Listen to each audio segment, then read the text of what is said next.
Normally the cycle goes from the horse manure we come collect it in the stables. That little heap of grass there gets added to the mulch somewhere on the farm. Then the manure, sorry, this camera did something funny there. Then the manure gets added to the worm pile. Maybe I'll fast forward this little piece here and editing just so you can see the distance. So then the manure gets added here, gets eaten by the worms and processed by the worms, and then it gets added to the rest of the farm.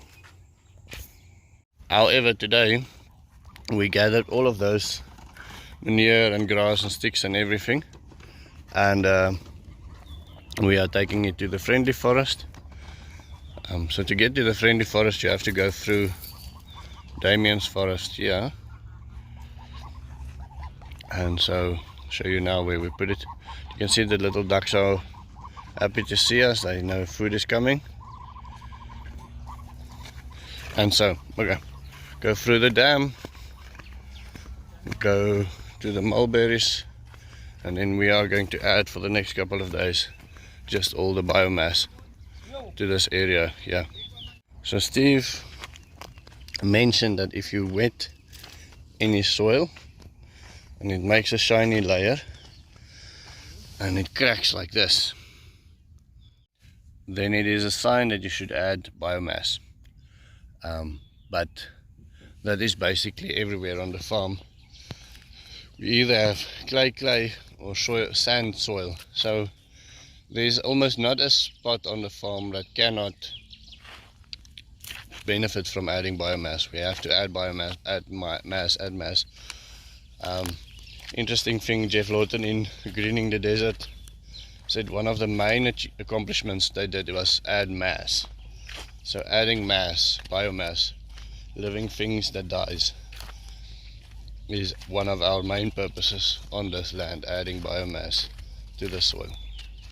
Then yesterday somebody asked me what do I mean with sacrificial moringa. So this is a sacrificial moringa. It only means that in this system here the mulberry is the main actor. That little moringa there is just we placed him there just because the soil is going to be wet and there's food down there, and so we sort of made him a volunteer. He's going to live there, and if he starts becoming stronger than the mulberry, we're going to kill it, or we're going to chop it down. We're not necessarily going to treat it kindly. If it survives, fantastic. If it doesn't, it's okay. We use it for chop and drop until one day it doesn't survive anymore. But for this system here, the main player is the mulberry. So the moringa is a sort of support species. If it's got nice roots in the ground, fantastic. If it dies and just wants to create mulch, that's okay as well. So just quickly want to show you this weed this morning. If you look at the taproot on this baby, this is the amount of little bushes on top. This thing gets, looky, let me just hou hom so langs jou kop. Just quickly want to put it next to your face. As you can see against Lucas how long that taproot is. It really go fetch food from far down. So in theory we were not supposed to get small pigs anymore for the next 3 months, and so I ended up planting pumpkins in the cage that the pigs were supposed to be.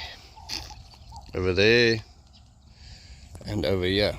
This is normally where we would have put the small pigs that we received. And then my brother-in-law phoned and said, listen, I've got 4 pigs for you. So now we've got 4 small pigs. I don't want to keep them with the bigger pigs for too long because they get bullied a bit. They might get pushed around.